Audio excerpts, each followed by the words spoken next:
Hey Coconuts, it is your girl, Princess Cat, and we are here to do a Dark Moon video where I'm going to elaborate a little bit and kind of re-go over what I've done in the first video. But there were some things that I left out, and so we will go from there. Now, when you port into Dark Moon, you're going to port in without a shield and without any of your troops. From there, you're going to have to purchase signets, and that's going to be down here in the Signet shop. You get 10 free signets a day.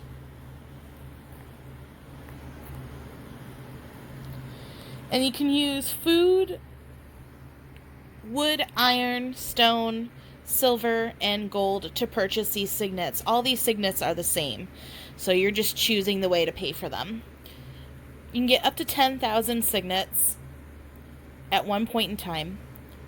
And once you have them, you can come over here to the recruit mercenaries and recruit anything from T6 all the way through your strat troops. Through this menu, you can also choose to dismiss troops, so if you accidentally buy a certain type, or if you want to switch up what you are using or having as defense, you can come through here and also dismiss the troops that you have. I recommend purchasing at least another, 3,000 to 7,000 signets, so that if you are in battle, you can easily recruit new mercenaries at a faster speed. Also, any additional signets that you buy, you can come over to the purchase item and get these boosts. Now, these boosts are specific to Dark Moon. They're awesome boosts. 300% march speed, 300% march limit, 500% troop HP, and 1500% troop attack. However, again, they are specific to Dark Moon. You cannot hoard up on these and then bring them to your home kingdom and use them in Invasion or whatever else. They just won't work. These also do stack with your normal boost. So you can run your normal 400% troop attack along with this 1500% Dark Moon troop attack. And you're going to find those boosts in your buff menu all the way down at the bottom.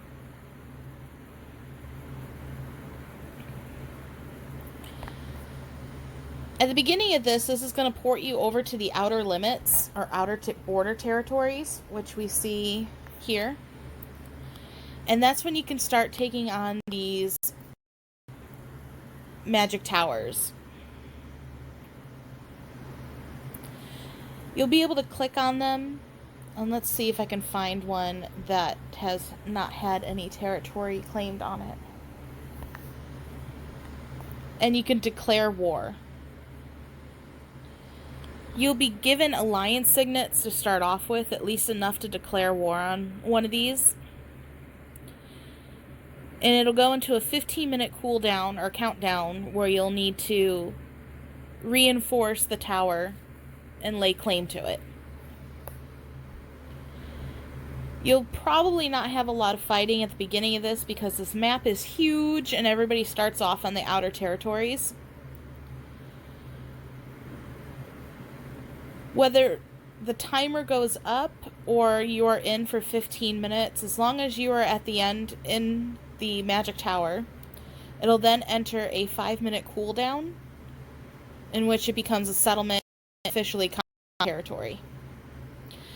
Once that happens, you can then search around your border and take another tile that is directly touching you, whether it's up, down, left or right, or diagonal on the corners. For example, this tile here.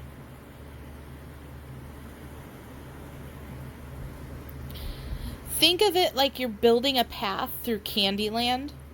And when you roll your dice and you start going down the path, you can't just jump from one tile and then skip 5 other tiles and go across the board. Unless you're Jimmy Vasicek in the 5th grade, you cannot play Candyland that way. And neither can you do it in this game. So when you start off having a territory, you have to continue to claim areas that are touching you. So you cannot just pop into somebody else's territory and start fighting them, and they have to be adjoined to you, and you have to declare war on them first.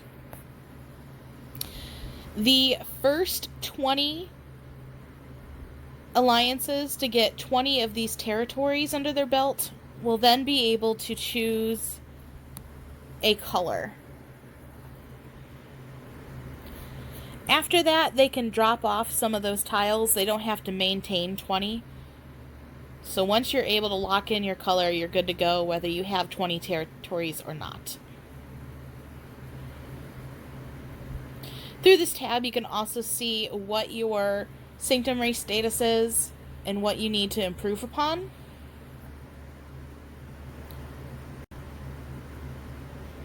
And as this little area suggests, the first alliance to get 15,000 points will end the race. So even though it's a 7-day event, if an alliance hits 15,000 before that 7 days is up, then the event is over.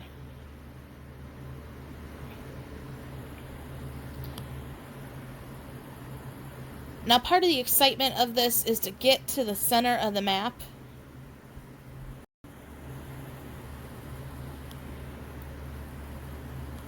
And it's a big map, so they're kind of all over the place. But get to the center of the map and start fighting from there. So in order to do that quickly, you'll notice that the more territories you have, the more expensive it costs to declare on a new tile. So what a lot of alliances were doing were dropping existing tiles, moving their base over, and only keeping less than a handful of tiles as they proceed, because they wouldn't have to wait so long to accumulate new alliance signets. Alliance signets are given by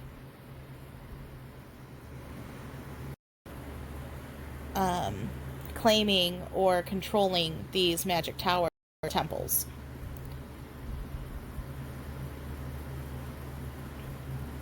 Depending on the level and depending on which one it is will depend on how many alliance signets you get, but they are given out every 20 minutes. Moving your base is fairly simple. If you look on the map, it'll show you where your base is because it'll be an icon in blue. You would tap on the remove base, you would say OK, and that removes your base. From there, you would then want to find, obviously, a different one, and you could designate that as the base. It would cost 0 alliance signets to do that. If you want to create multiple bases, you can do that for the cost of 30,000 signets.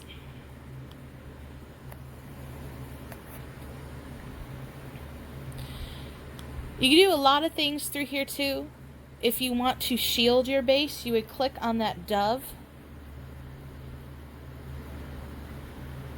You do have to meet a little bit of requirements. Territory shields don't cost very much.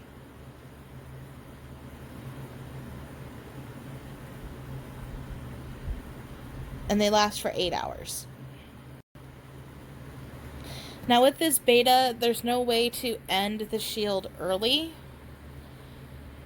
I'm hoping that in the next one that they will either limit the amount of shields, or not necessarily limit the amount of shields, but limit the timer on the shields.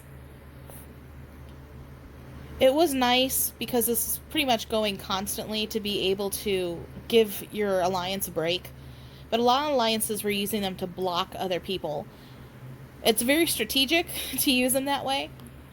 But I know a lot of people were getting stuck where they were at because they were literally surrounded by shields or bubbles. When that bubbles up, I think there's another 10-minute cooldown in which someone can declare on you before you can put up another shield. So my advice to those, if you're surrounded by those bubbles, are just to set a timer when those bubbles are up so that you can declare war on them and hopefully take it over, or at least be able to pass through their territory.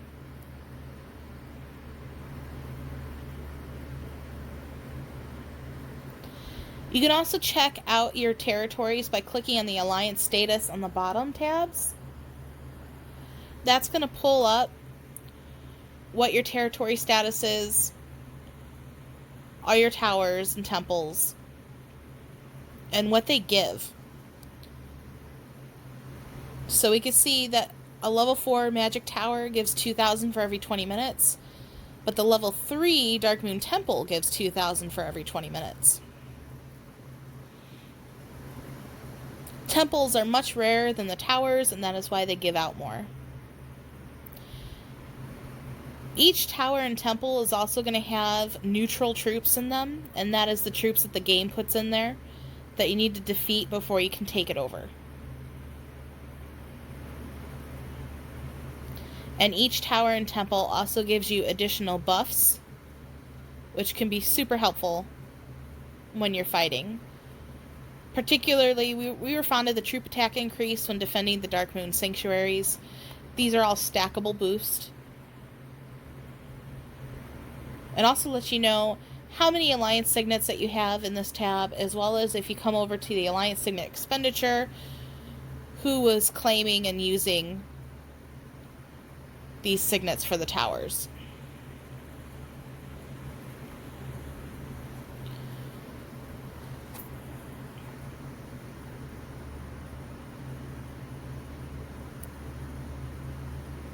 Once you start accumulating your Dark Moon points, you can then come to the Event Center and click on the shop. And you can spend your Dark Moon tokens or coins as you see fit.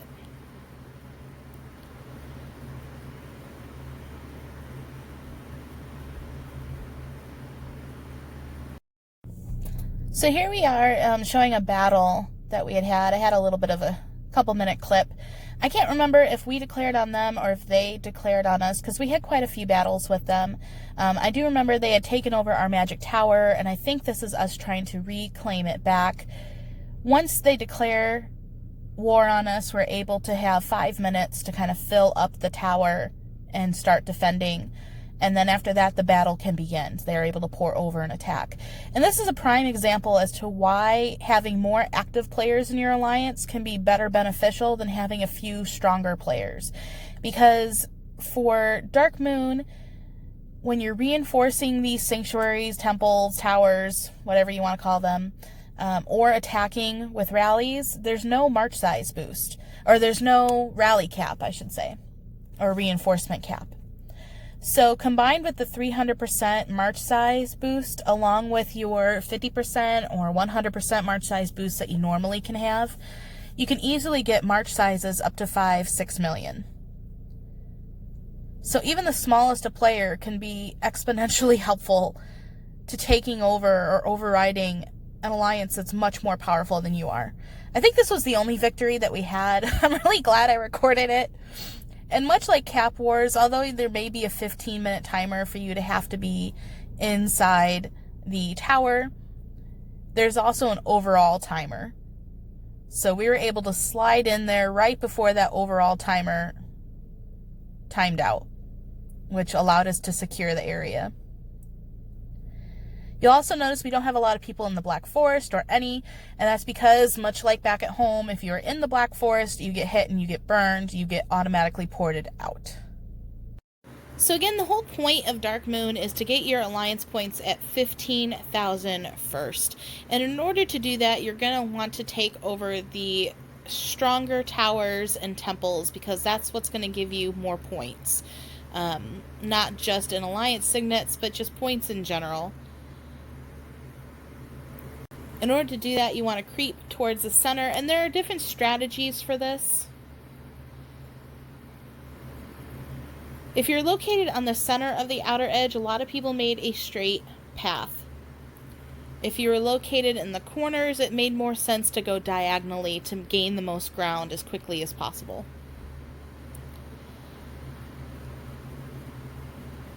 One of the events was to maintain or have a fair amount of territory. However, trying to achieve that at first was really difficult because you had to sit around and wait for those alliance signets to accumulate. And especially with the level 1 and the level 2 towers, that took forever. So a lot of people dropped the tiles that they had.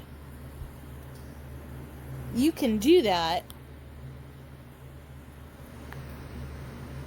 by clicking on this little icon that's above the designate base. You will forfeit your tile, and you will no longer be responsible for it. And again, in doing that, it costs you less.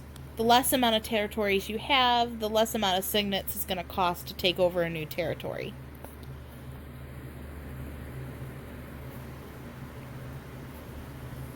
especially with the level 1s and level 2s that are only getting you like 200 and 500 signets per 20 minutes.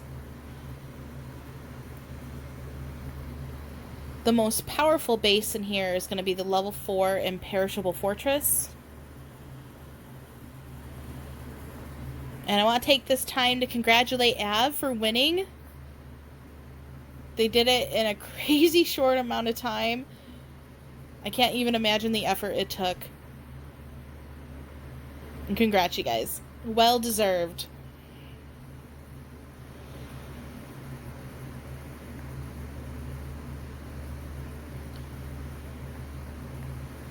So that's about it, chickadees.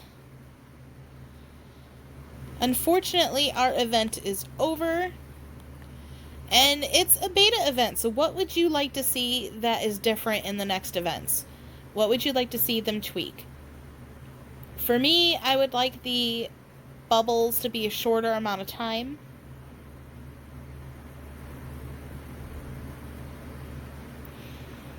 But I think overall, I really thoroughly enjoyed the event, and I think it's really well set up. I liked that we, as an individual, could not shield. I liked that smaller empires and citadels and accounts were able to stock up on the Strat 7s or T7s. Being able to purchase boosts through here was really nice. Being able to choose which resource you wanted to use to buy signets was a nice touch. I just loved it all in general. That the ports were free to come in and out of here. It was a good job, Netmarble Fun. I like it. I want to see it sooner. How often do you guys want to have this event? Because I think it's really too good of an event to hold off like True World. I don't want to have it quarterly. I want to have it sooner than that. But every month might be too soon. So I don't know. What do you guys think? Tell me! As always, like, subscribe. Check out our website at www.ironthroneelite.com. And until next time.